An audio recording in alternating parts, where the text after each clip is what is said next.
আজকের টিউটোরিয়ালে দেখাবো কিভাবে আপনারা যে কোনো পিকচার থেকে যে কোনো অবজেক্টকে নিখুঁতভাবে খুব অল্প সময়ে একটি ওয়েবসাইটের মাধ্যমে রিমুভ করতে পারেন।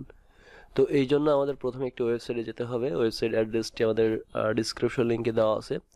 দেন আপনার কাঙ্ক্ষিত ছবিটি এখান থেকে আপলোডে ক্লিক দিয়ে আপলোড করে নিতে হবে। এইখানে দেখতে পাবেন সাইজ আছে, কম বেশি করতে পারবেন, চাইলে বড় ছোট করতে পারবেন, এবং এইখানে একটি মাউসের আইকন দেখতে পাচ্ছেন সাদা। তো এইটা দিয়ে আমাদের সিলেক্ট করতে হবে যেটা রিমুভ করতে চাই। তো এখান থেকে আমি একটু ছোট করে নিচ্ছি। দেন এইখান থেকে এটা সিলেক্ট করতে হবে যে আমি অবজেক্টটি বাদ দিতে চাচ্ছি। তো এইখানে সিলেক্ট করার পরে দেখতে পাবেন যে আপনার নিচে রিমুভ নামে একটি অপশন আছে। যদি এখানে ক্লিক দিই দেখবেন আপনার নেটের স্পিড অনুযায়ী একটু সময় নেবে, দেখবেন নিখুঁতভাবে আমার সেই অবজেক্টটি রিমুভ হয়ে গেছে।